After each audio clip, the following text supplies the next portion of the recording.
आदाब नमस्कार, मैं शाहिद उमर। स्वागत है आप सभी का सियासत टीवी के साउथ इंडिया एक्सप्रेस में। आइए देखते हैं मुख्य समाचार। आंध्र प्रदेश के उप मुख्यमंत्री और जनसेना पार्टी के प्रमुख पवन कल्याण 7 और 8 फरवरी को होने वाले तेलंगाना नगर निगम चुनाव में भारतीय जनता पार्टी के लिए प्रचार करेंगे। यह डेवलपमेंट पवन कल्याण, कोयला और खान मंत्री जी किशन रेड्डी और तेलंगाना बीजेपी अध्यक्ष रामचंद्र राव के बीच हैदराबाद में एक्टर पॉलिटिशियन के घर पर हुई मीटिंग के बाद हुआ है। राव ने बताया कि नेताओं ने कई अहम मुद्दों पर चर्चा की, जिसमें इस महीने के आखिरी में होने वाले नगर निगम चुनाव भी शामिल है। रामचंद्र राव के अनुसार पवन कल्याण ने बीजेपी के लिए प्रचार करने के अनुरोध पर सकारात्मक जवाब दिया। सोशल मीडिया प्लेटफॉर्म एक्स पर राव ने कहा कि किशन रेड्डी के साथ पवन कल्याण से मिलना सम्मान की बात थी और उन्होंने बातचीत को व्यापक और सार्थक बताया। उन्होंने आगे कहा कि पवन कल्याण ने बीजेपी का पूरा समर्थन दिया और नगर निगम चुनाव में उसकी तरफ से प्रचार करने पर भी सहमति जताई है।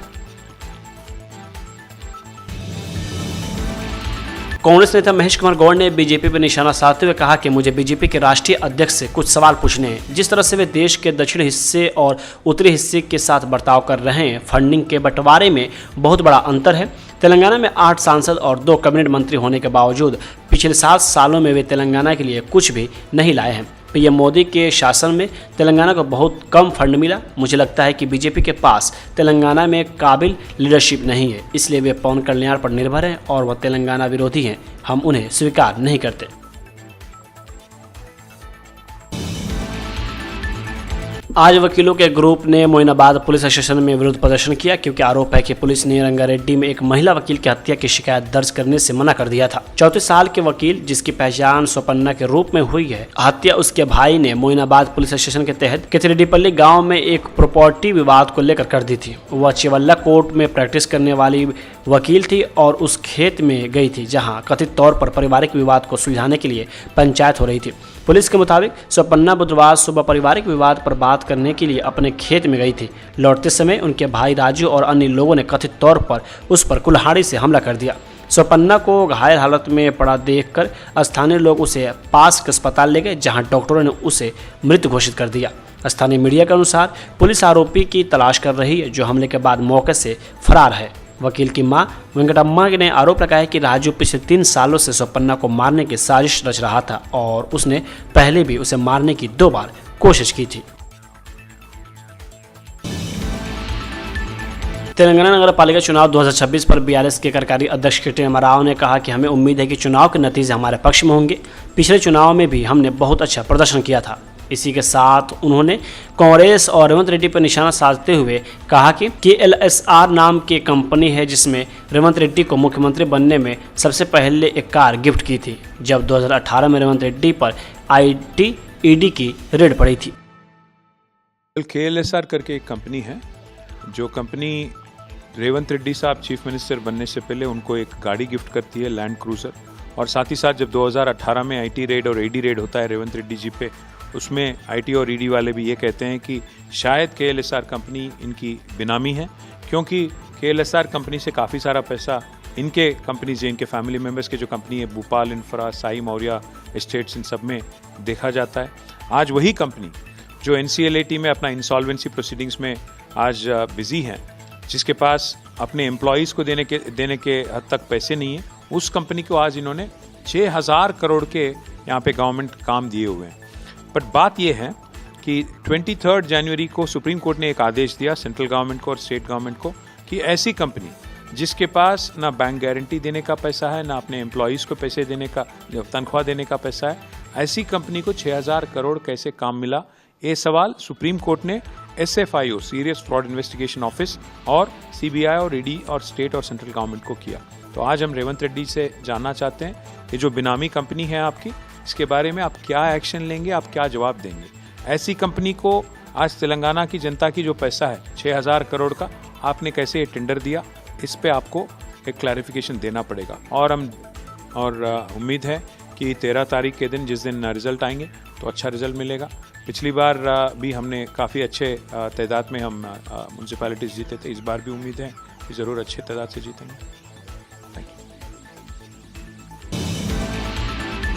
वाईएसआरसीपी के प्रवक्ता महबूब शरीफ ने आज कहा कि जब से यह सरकार सत्ता में आई है वाईएसआरसीपी नेताओं पर हमले हो रहे हैं। आज हमारी पार्टी के मुखिया अंबाती राम बाबू से मिलने यहां आ रहे हैं। यहां कानून व्यवस्था की स्थिति भी बहुत खराब है। यह सब सीएम चंद्रबाबू नायडू के राज में हो रहा है। सत्ता में आई है वाईएसआरसीपी के नेताओं के ऊपर जब से सत्ता में हमले होते आ रहे हैं। अभी कुछ दिन पहले जोगी रमेश जी के घर पे हमला और उसके पहले जो है अंबट राम बाबू जी के घर पे हमला हुआ है।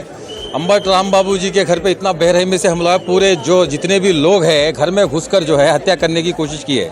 तो आज हमारे चीफ जगनमोहन रेड्डी जी जो है अंबट राम बाबू जी के घर पे आ रहे हैं और उनकी पूरी फैमिली से जो है जो भी यहाँ पे जो हालात गुजरे हैं उस पर जो है बताने की कोशिश कर रहे हैं। और इतनी बुरी हालत है यहाँ पे कि पुलिस व्यवस्था भी ख़राब हो चुकी है। पुलिस व्यवस्था बिल्कुल जो पुलिस व्यवस्था को जो सही तरीके से काम लेना चाहिए उस तरीके के जो है काम लिया नहीं गया है। सिर्फ रेड बुक का संविधान का पालन करती आ रही है। आज हमारे चीफ जगनमोहन रेड्डी जी खुद आके जो हालात गुजरे हैं, क्योंकि गाड़ियाँ जला दी गई है, घर में घुस के मारा गया है लोगों को, और उसके साथ साथ जितने भी लोग हैं वहाँ पे जो उनके ऊपर हमला हुआ है। ख़ास करके अंबटी राम बाबू जी की फैमिली घर में थी, उनके घर में घुस के जो है उनके बीवी बच्चे थे उनके ऊपर हत्या करने की कोशिश की है।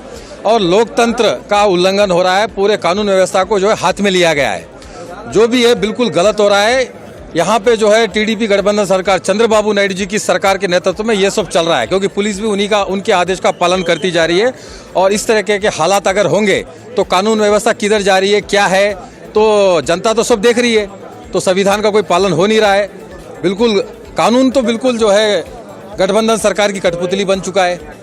तो आज के हालात में हमारे चीफ जगनमोहन रेड्डी जी आके देख के ये पूरे हालात दुनिया को भी देखना जरूरी है, पूरी जनता को देखना जरूरी है। इतने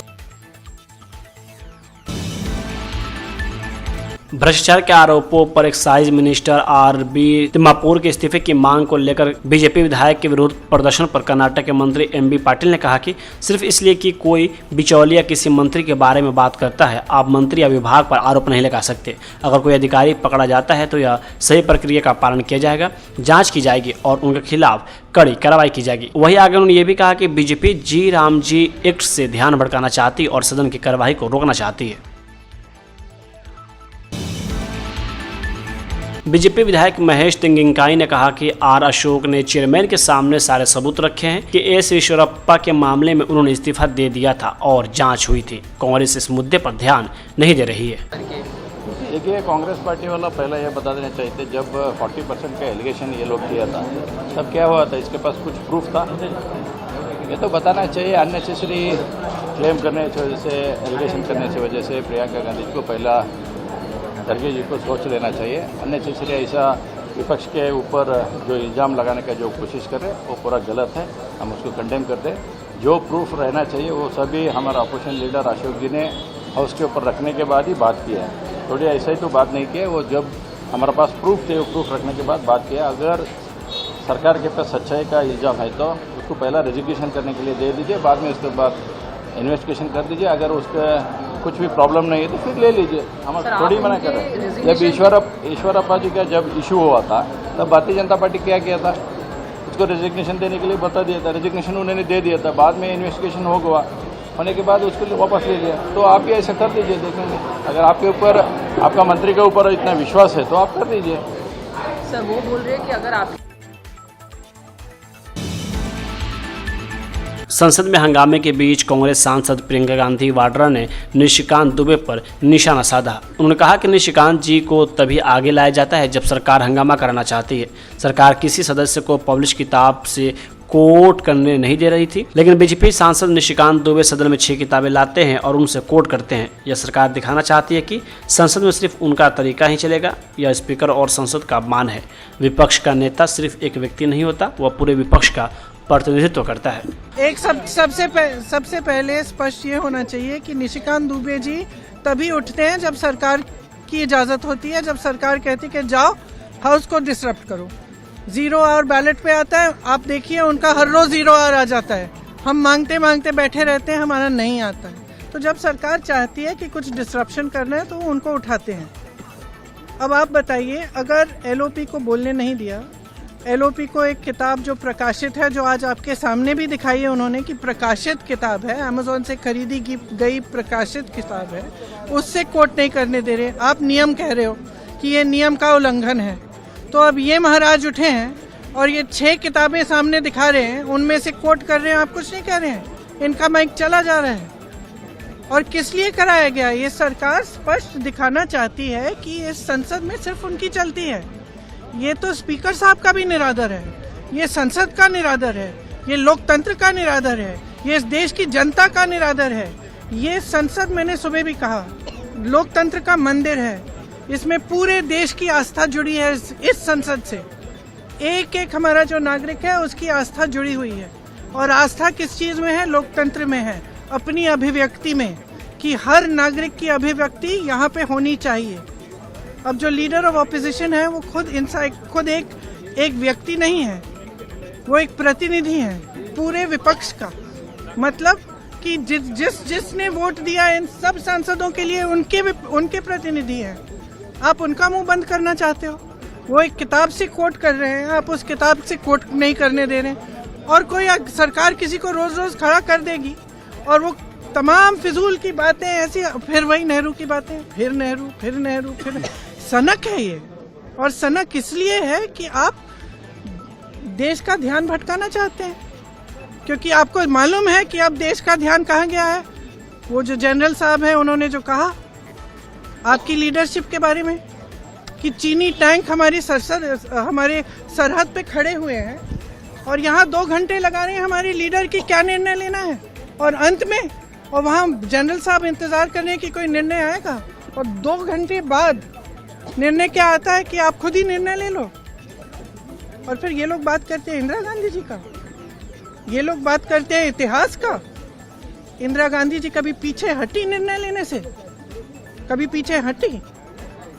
पाकिस्तान के 2 टुकड़े कैसे किए? अपने कमरे में दुबक के कि हम निर्णय नहीं लेंगे, आप ले लीजिए। ऐसे नहीं होती है लीडरशिप, नेतृत्व ऐसे नहीं होता है, देश ऐसे नहीं चलता है।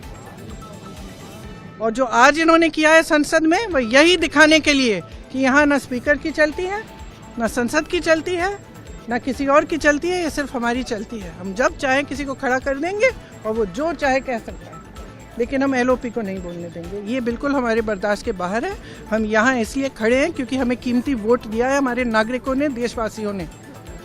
हम समय व्यर्थ करने के लिए यहाँ नहीं आए हैं। हम यहाँ इसलिए खड़े हैं कि उनकी आवाज़ उठाएं, और हम उनकी आवाज़ उठाएंगे। और हमारे एलओपी को जब तक बोलने नहीं दिया जाएगा तब तक हम इनको भी नहीं बोलने देंगे। और ये कोई राजनीतिक खेल नहीं है, ये एक बहुत ही गंभीर मामला है। हर देश के नागरिक को समझना चाहिए। ये नहीं है कि हम यहाँ नौटंकी करने आए हैं, ये बहुत ही गंभीर मामला है। ये पहली बार इस देश के इतिहास में होगा कि एक सरकार खुद संसद को डिसरप्ट कर रही है, कि एक सरकार खुद चाहती है कि संसद ना चले, क्योंकि उनके बारे में खुलासे हो रहे हैं, एप्स्टीन फाइल्स निकल रही हैं और ये सब मामले निकल रहे हैं। तो ये बहुत गलत बात है, गंभीर बात है, और हम खड़े रहेंगे।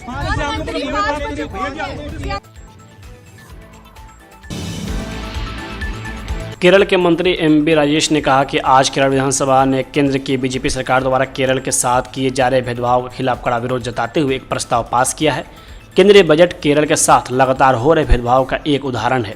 यह पिछले 10 सालों से हो रहा है। यह केरल के खिलाफ राजनीतिक बदले की भावना है। बीजेपी का केरल में कोई वजूद नहीं है, इसलिए बीजेपी हमारे राज्य के लोगों के प्रति अपनी राजनीतिक बदले की भावना दिखा रही है। बजट से पहले हमने केंद्रीय वित्त मंत्री को 29 पॉइंट की मांगों का एक चार्टर सौंपा था, उसमें से किसी पर भी कोई विचार नहीं किया गया। दुर्भाग्य से कांग्रेस के नेतृत्व वाले केरल के विपक्ष ने केंद्र सरकार के सामने हमारे विरोध को जताने में केरल के लोगों का साथ नहीं दिया, क्योंकि कांग्रेस बीजेपी को नाराज नहीं करना चाहती। उन्होंने आने वाले विधानसभा चुनाव के लिए बीजेपी के साथ एक गुप्त समझौता कर लिया है, इसलिए वे किसी भी कीमत पर बीजेपी को नाराज नहीं करना चाहते हैं। एआईएडीएमके ने 2026 के तमिलनाडु विधानसभा चुनाव के लिए 5 चुनावी वादों की घोषणा की है। एआईएडीएमके ने कहा कि वरिष्ठ नागरिकों, विधवाओं, अविवाहित बुजुर्गों, महिलाओं, पति द्वारा प्रत्येक महिलाओं, दिव्यांगजनों और ट्रांसजेंडर व्यक्तियों को दी जा रही सामाजिक सुरक्षा पेंशन को 1200 रुपये से बढ़ाकर 2000 रुपये किया जाएगा। छात्रों और उनके अभिभावकों के कल्याण के लिए सरकार बैंकों से लिए गए शिक्षा ऋणों को माफ कर देगी। आजीविका सहायता के रूप में चावल राशन कार्ड धारकों के प्रति वर्ष 3 LPG गैस सिलेंडर निःशुल्क प्रदान किए जाएंगे। पार्टी ने ये दावा किया है। पार्टी ने पारंपरिक तमिल खेल जल्लीकट्टू के लिए भी समर्थन का आश्वासन दिया है। यह घोषणा की गई है कि यदि बैलों को काबू करते समय किसी प्रतिभागी की मृत्यु हो जाती है तो पीड़ित परिवार को 10 लाख रुपए और चोट लगने की स्थिति में 2 लाख रुपए का मुआवजा दिया जाएगा। सरकारी आदेशों द्वारा अनुमोदित स्थानों पर उत्साहपूर्वक जल्लीकट्टू प्रतियोगिताओं के आयोजन के लिए 5 लाख रुपए की सरकारी सब्सिडी भी प्रदान की जाएगी। डीएमके के सांसद कनिमोझी करुणानिधि ने आज चेन्नई स्थित पार्टी मुख्यालय अरिवलयम में पार्टी की चुनाव घोषणा पत्र समिति की बैठक की अध्यक्षता की। उन्होंने कहा कि कांग्रेस पार्टी के साथ गठबंधन की बातचीत जारी है और निर्वाचन क्षेत्रों की संख्या पर निर्णय वार्ता समिति द्वारा लिया जाएगा। गठबंधन में शामिल होने वाली किसी भी नई पार्टी की घोषणा मुख्यमंत्री द्वारा की जाएगी। पत्रकारों से बात करते हुए कनिमोझी ने कहा कि कांग्रेस पार्टी के साथ गठबंधन की बातचीत चल रही है। निर्वाचन क्षेत्रों की संख्या को लेकर कोई चर्चा नहीं हुई है। निर्वाचन क्षेत्रों की संख्या पर निर्णय वार्ता समिति द्वारा लिया जाएगा। यदि कोई नई पार्टी में शामिल होती है तो यह इसकी घोषणा खुद स्वयं मुख्यमंत्री करेंगे। यह घटनाक्रम ऐसे समय में सामने आया है जब तमिलनाडु में इस साल के पहले 6 महीनों में चुनाव होने वाले हैं। हालांकि भारतीय चुनाव आयोग यानी ECI ने अभी तक आधिकारिक चुनाव कार्यक्रम की कोई भी घोषणा नहीं की है, लेकिन इसी बीच तमिलनाडु में चुनावी संघर्ष को लेकर लगातार आरोप प्रत्यारोप के दौर जारी हैं और इसी बीच कई पार्टियां ऐसी भी है जो गठबंधन की तलाश में जुटी हुई है। लेकिन इसी बीच डीएमके सांसद कनिमोझी का बयान सामने आया है क्योंकि लगातार यह कयास लगाए जा रहे हैं कि शायद डीएमके और कांग्रेस के बीच गठबंधन हो। लोकसभा में केंद्रीय मंत्री पीयूष गोयल ने कहा कि दोनों देशों के बीच भविष्य में व्यापार के अवसरों के संबंध में सांसद समझेंगे कि काफ़ी हद तक भारत और अमेरिका एक दूसरे की पूर्वक अर्थव्यवस्थाएं हैं। जैसे जैसे भारत विकसित भारत के रास्ते पर आगे बढ़ रहा है, ऊर्जा विमानन, डेटा सेंटर, परमाणु ऊर्जा और कई अन्य क्षेत्रों में अपनी क्षमता बढ़ाना महत्वपूर्ण होगा।